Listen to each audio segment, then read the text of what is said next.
Lily के बिंदास पहल ने अमित को पेशोपेश में डाल दिया।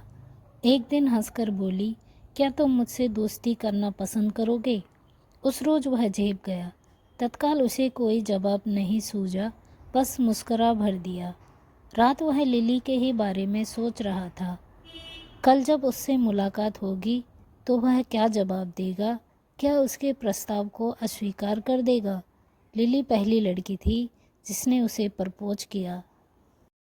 एक अदने से शहर से होकर जब मुंबई नौकरी करने आया, तब सिवाय नौकरी के उसे कुछ नहीं पता था। ना ही यहाँ की लड़कियों के तौर तरीके, ना ही इस शहर का मिजाज। लिली उसे एक रेस्टोरेंट में मिली थी, जहाँ वह अक्सर खाना खाने जाता था। यहीं से दोनों में जान पहचान शुरू हुई। लिली ने उसे अपना व्हाट्सएप का नंबर दिया। यदि हाँ हो तो ज़रूर संदेश देना, जाते जाते कहती गई। लिली सुंदर थी, छोटे शहर की लड़कियों से अलग। उसका रंग रूप जितना कर्षक था, वह फैशनेबल महिला थी। अमित के लिए यह बिल्कुल नया अनुभव था।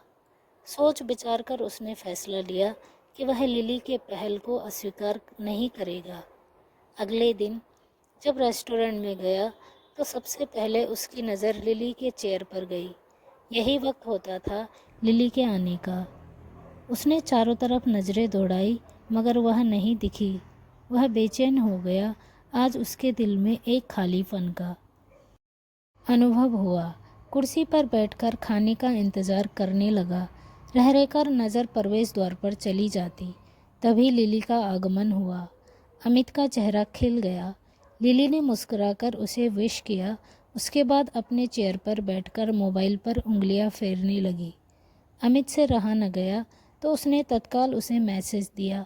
शाम खाली हो? लिली ने मैसेज का तुरंत जवाब दिया। हाँ। इस तरह दोनों ने शाम साथ बिताने का निर्णय लिया। अमित खुश था। एक नियत जगह पर दोनों मिले। मोटरसाइकिल पर बैठकर मैरिन ड्राइव पर आए। समुद्र के किनारे लगे चबूतरे पर बैठकर दोनों आपस में बातचीत करने लगे। तुम किस कंपनी में हो? लिली ने पूछा। यहीं एक सॉफ्टवेयर बनाने वाली कंपनी में इंजीनियर हूँ। अकेले हो? मेरा मतलब शादी से? अभी कुंवारा हूँ। अमित हंसा। कुछ सोचकर अमित ने लिली से भी यही सवाल किया। जवाब में लिली ने बतलाया कि वह कुंवारी है, एक कुरियर कंपनी में नौकरी करती है। इस तरह जब भी समय मिलता दोनों एक दूसरे के साथ बिताना पसंद करते। धीरे धीरे दोनों के संबंध प्रगाढ़ होते गए। एक रोज़ लिली गले में सुंदर सी चैन पहनकर आई थी। अमित ने देखा तो तारीफ किए बिना न रह सका। माँ ने दिया है, आज मेरा बर्थडे है। लिली के कथन से उसे अपराध बोध हुआ। बॉयफ्रेंड होने के नाते यह अधिकार सबसे पहले उसे जाता था। काश पहले पता होता तो निश्चय ही वह लिली को सरप्राइज देकर निहाल कर देता। कुछ सोचकर बोला, देर से ही सही, आज तुम्हारा बर्थडे मेरे फ्लैट पर धूमधाम से मनेगा। माँ से बोल दो कि आने में देर होगी। अमित उत्साहित था। लिली के साथ वह एक अच्छे से दुकान में गया। वहाँ उसकी पसंद के सोने के झुमके दिलवाए। 40,000 का बिल चुकता किया। लिली ने मना किया, मगर अमित के लिए अपने पहले प्रेम का तोहफा था। उसके बाद केक और पिज्ज़ा लेकर वह अपने फ्लैट पर आया। खूब मज़े किए दोनों ने। रात 11 बजने को हुए। अच्छा तो मैं चलती हूँ। लिली ने अपना पर्स संभाला। अमित का मन तो नहीं था उसे छोड़ने का, मगर कैसे कहे। जुमा जुमा 4 दिनों की मुलाकात थी, कहीं वह बुरा न मान ले। लिली अमित के करीब आई। उसके गालों पर हल्की चुंबन का स्पर्श दिया। अमित का रोम रोम फुलक उठा। लिली के जाने के बाद वह उसके ही ख्वाबों और ख्यालों में डूबा रहा। रह रहकर गालों पर अपनी उंगलियां फेरता तो ऐसा लगता लिली अब भी उसके करीब है। एक अजीब सी मादकता उसके ऊपर हावी हो गई। तभी मोबाइल की घंटी बजी। फ़ोन लिली का था। हाँ, लिली का जवाब था। क्या कर रहे हो?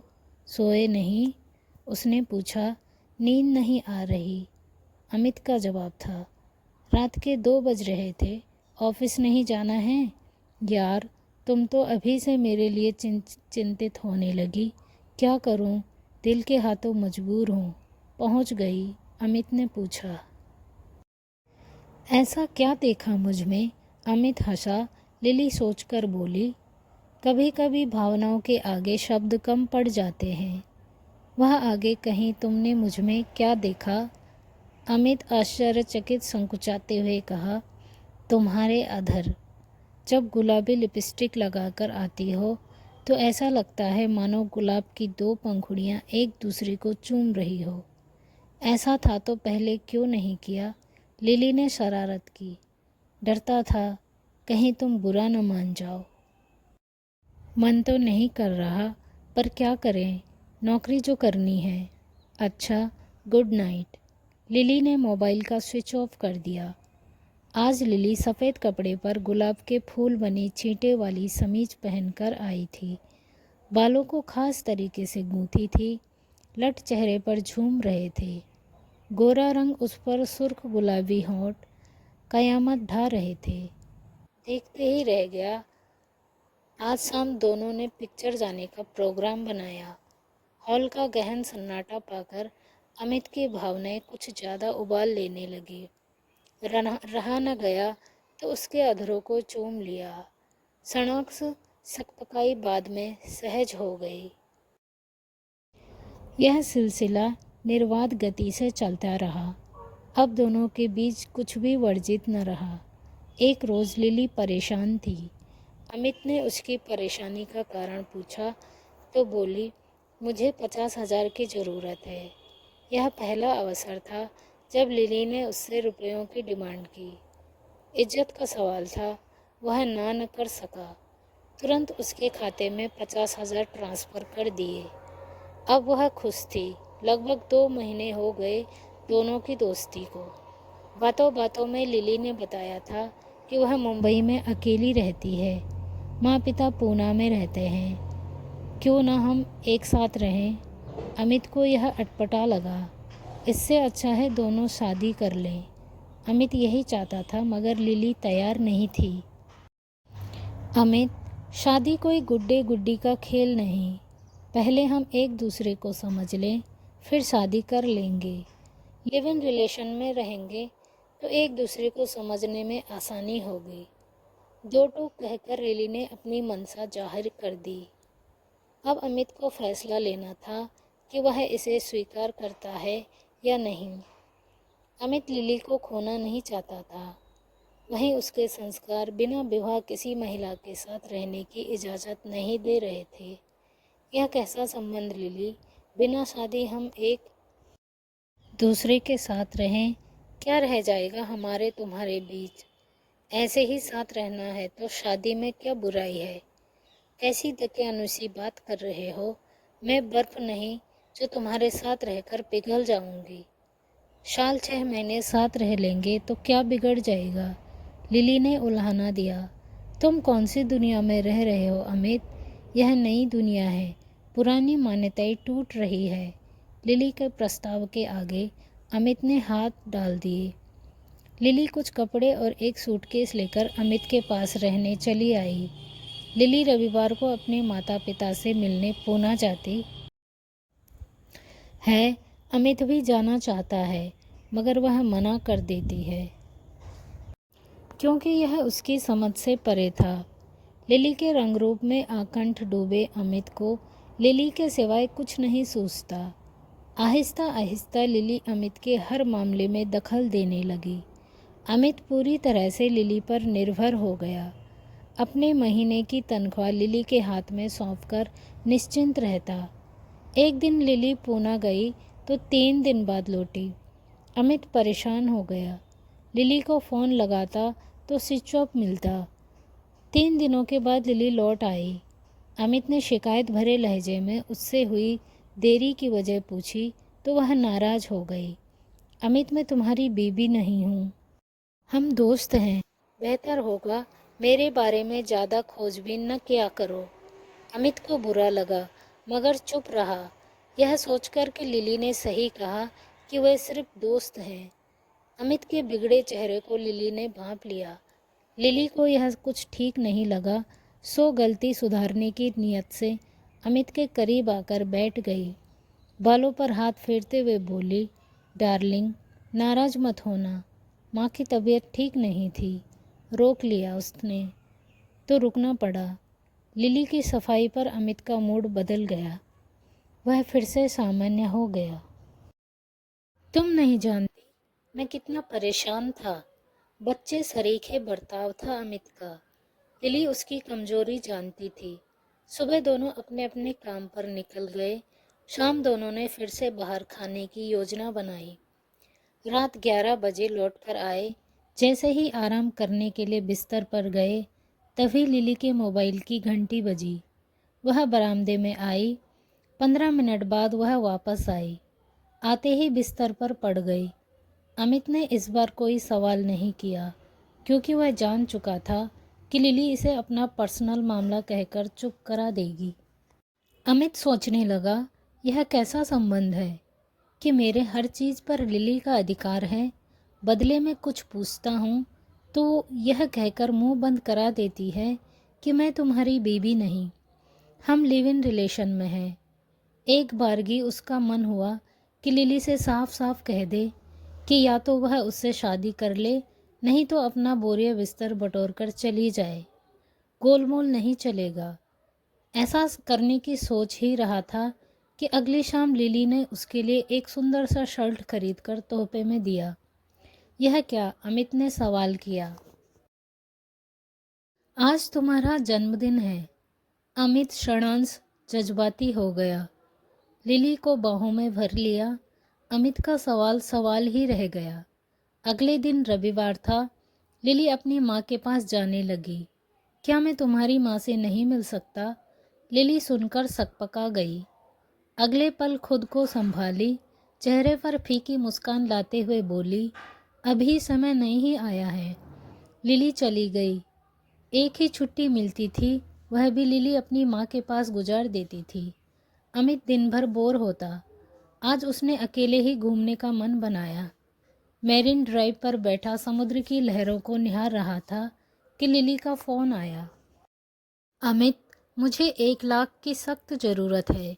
अभी और इसी वक्त मेरे खाते में डाल दो। सारी बातें आने पर बताऊंगी, कहकर लिली ने फ़ोन काट दिया। व्हाट्सएप पर लिली ने अपने अकाउंट का डिटेल भेजा था। अमित ने बिना देर किए उतने रुपए ट्रांसफ़र कर दिए। उसका मन उचाट हो गया। एक तरफ वह लिव इन रिलेशन की बात कहकर खुद को गैर बताती है और दूसरी तरफ उसके रुपयों पर ऐसा अधिकार जताती है मानो वह मेरी बीवी हो। यह चक्कर उसकी समझ से परे था। बदहवास थी, मानो किसी बहुत बड़े संकट से छूटकर आई हो। तबीयत तो ठीक है? अमित ने पूछा। नहीं, आज मैं ऑफिस नहीं जाऊंगी, कहकर सो गई। अमित अकेले ही काम पर चला गया। शाम लौटा तो लिली के लिए पिज्ज़ा लेते हुए आया। पिज्ज़ा देखकर लिली खुश हो गई। अमित के गालों को चूम लिया। तुम मेरा कितना ख्याल रखते हो। दोनों खाने लगे। खाने के बीच अमित ने रुपयों की बात छेड़ी। रुपए तुमको वापस मिल जाएंगे। लिली के कथन से अमित संतुष्ट नहीं था। लिली ने भांप लिया। पिज्ज़ा मुंह में डालते हुए बोली, डार्लिंग, क्यों परेशान होते हो? क्या अपनी लिली के लिए इतना भी नहीं कर सकते? ऐसी बात नहीं है। मैं सोच रहा था कि ऐसे कब तक चलेगा। मैं समझी नहीं। लिली बोली, मैं तुमसे शादी करना चाहता हूँ, फिर वही शादी का रोना। अमित, तुम समझने की कोशिश करो। जब तक हम दोनों एक दूसरे को समझ नहीं लेते, शादी का कोई मतलब नहीं है। तभी लिली के मोबाइल की घंटी बजी। वह पिज्ज़ा बीच में खाना छोड़कर बरामदे में आई। अमित सोफे पर बैठा लिली का इंतज़ार करने लगा। करीब 15 मिनट बाद वह आई। किसका फ़ोन था? अमित से रहा न गया। अगर तुम्हें बताऊंगी तो शायद बुरा लगे, मगर मैं तुमसे छुपाऊंगी नहीं। लिली के कथन पर वह संयम में पड़ गया। मेरे एक्स बॉयफ्रेंड का फ़ोन था। क्या तुम्हारा किसी और से भी संबंध था? हाँ, ये तो आम बात है। मैं उसके साथ 1 साल तक रिलेशन में थी। ये तो अनैतिक है। तुम्हारे छोटे से शहर के लिए हो सकता है, मगर महानगरों के लिए नहीं। रही बात अनैतिकता की, तो इसमें बुरा क्या है? पटा तो शादी कर ली, नहीं तो अलग हो गए। लिली कहती रही। कौन सी चमड़ी घिसती है लिव इन रिलेशन में? दोस्त हम ही में ही क्यों, पुरुष कौन सा दूध का धुला हुआ था। साल भर से ऊपर हो चुके थे दोनों को एक साथ रहते हुए। न लिली अमित को अपने माँ बाप से मिलवाती, ना ही शादी के लिए उसके मन में कोई ख्याल आता। ऐसा कब तक चलता? अमित ने आकर एक दिन लिली ने साफ साफ लफ्ज़ों में कहा, ठीक है, मैं शादी करने के लिए तैयार हूँ, मगर हम रहेंगे कहाँ? क्या हमारे पास कोई अपना फ्लैट है? शादी से फ्लैट का क्या ताल्लुक? अमित के सवाल पर लिली तुनक उठी। जब तक अपना फ्लैट नहीं होगा, मैं शादी नहीं करूँगी। अमित के लिए यह यश प्रश्न था, जिसका उसे समाधान खोजना था। या तो लिली से संबंध विच्छेद कर ले, या फिर जैसा वह कह रही है वैसा करे। अमित के लिए लिली को खोना आसान न था। वह उसके रग रग में समा चुकी थी। उसके बगैर जिंदगी की कल्पना भी बेमानी थी। इस तरह वह उसके दिलो दिमाग पर छा चुकी थी। काफ़ी दिमाग इधर उधर दौड़ाया। बनारस में पुश्तैनी मकान था, क्यों न उसे बेचकर मुंबई में फ्लैट खरीद लिया जाए। विचार बुरा नहीं था। लिली को अमित का आइडिया पसंद आया। अमित अगले दिन ऑफिस से छुट्टी लेकर बनारस आया। तुमने कैसे सोच लिया कि हम पुश्तैनी मकान बेचकर मुंबई रहने लगेंगे? रही शादी की बात, यही कोई लड़की देखकर शादी कर लो। मुझे वह लड़की बिल्कुल पसंद नहीं, अमित के पापा ने साफ शब्दों में कहा। हम कई महीनों से लिव इन रिलेशन में हैं। सुनते ही वह भड़क गए। शर्म नहीं आती ऐसी बातें करते हुए? कैसी बेशर्म लड़की है जो बिना शादी किए तुम्हारे साथ रहती है। और कैसे माँ बाप हैं उसके, जो लड़की को बिना शादी किए किसी गैर लड़के के साथ रहने की इजाज़त दे दी।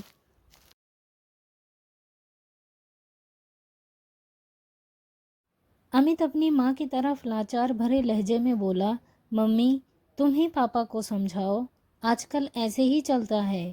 पहले हम साथ रहकर एक दूसरे को समझते हैं, फिर उचित लगता है तो शादी करते हैं, वरना एक दूसरे से अलग हो जाते हैं। ऐसे तो वह और कईयों के साथ रही होगी। अमित के पापा ने सच ही कहा, मगर अमित के दिमाग में घुसे तब ना। उसके ऊपर तो लिली का भूत सवार था।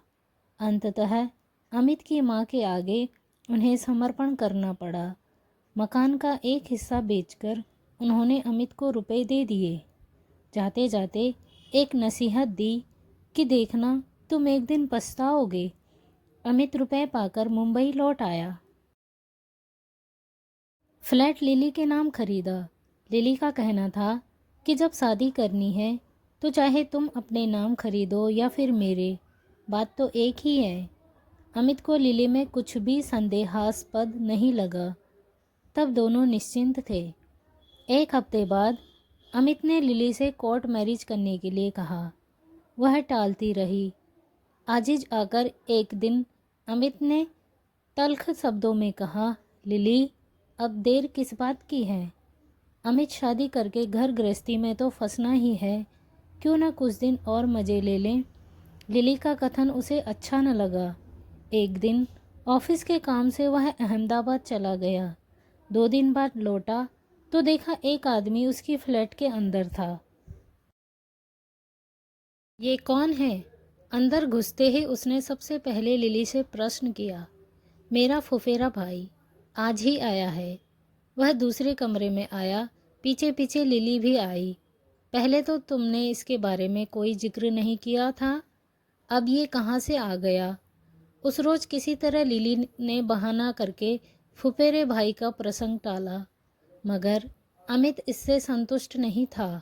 वह अक्सर उससे शादी की जिद करने लगा। लिली के मन में तो कुछ और ही चल रहा था। एक दिन उसने भी त्योरियां चढ़ा ली। मान लो कि मैं तुमसे शादी के लिए तैयार नहीं होती हूँ, तो तुम क्या कर लोगे? इस अप्रत्याशित कथन ने उसे सकते में डाल दिया। तुम ऐसा सोच भी कैसे सकती हो लिली? हम काफ़ी दूर निकल चुके हैं। तुम्हारी गवई सोच है, वरना तुम्हारे साथ रहकर मैं तो ऐसा नहीं सोचती। मतलब साफ है, मैं किसी और से शादी करना चाहती हूँ। अमित को काटो तो खून नहीं। उसे सपने में भी भान नहीं था कि लिली के मन में उसके प्रति इतना छल भरा है। उसे पापा का कथन याद आने लगा, जब उन्होंने कहा था कि देखना, तुम एक दिन पछताओगे। लिली ने खुद बताया था कि उसके जीवन में और भी अफेयर रहे। इसके बावजूद अमित नहीं चेता। अब सिवाय झनकने के उसके पास कोई रास्ता नहीं रहा। फ्लैट लिली के नाम से था। उसकी तनख्वाह का अधिकतर हिस्सा लिली के ऊपर खर्च होता रहा। वह यही सोचता रहा कि जिसके साथ जीवन गुजारना है उससे क्या हिसाब ले, मगर लिली के भीतर तो कुछ और ही चल रहा था। फिर भी उसका मन नहीं माना। लिली, तुम मजाक तो नहीं कर रही हो? अमित का स्वर डूबा था।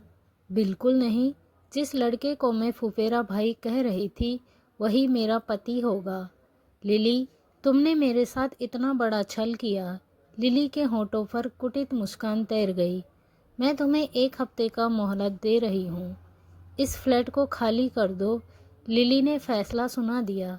नहीं छोड़ूंगा, यह मेरा फ्लैट है। अमित की बात पर लिली ठहाका लगाकर हंस पड़ी। 1 साल तक मेरे जिस्म पर तुम्हारा अधिकार रहा, क्या उसकी कीमत नहीं दोगी? थोड़े से नकदी, कुछ गहने और यह फ्लैट, इतना ही तो लिया है तुमसे। क्या इतना भी नहीं देना चाहोगे माय डियर? अमित के पास इसका कोई जवाब नहीं था। गलती तो उससे हुई है, सो दंड भुगतना ही होगा। यही कीमत है लिव इन रिलेशन का। मुफ्त में तुम्हें क्यों दूं? एक वेश्या भी अपने शरीर का सौदा करती है, वह भी कुछ घंटों के लिए। मैंने तो कई महीने तुम्हारे साथ गुजार दिए। अमित की आंखों से आंसू निकल पड़े। उसे यही चिंता खाने लगी कि वह अपने माँ बाप को क्या मुंह दिखाएगा। सुबह भरे मन से उसने लिली का फ्लैट छोड़कर वापस बनारस जाने का फैसला ले लिया। लिली के चेहरे पर कोई शिकन तक नहीं थी। वह खुश थी। चलो मुक्ति तो मिली। अब किसी और को फांस कर लिव इन रिलेशन का खेल खेलेगी। लिली का यह सिलसिला चलता रहा और वह अमीर और हैंडसम नौजवानों को फांसती रही।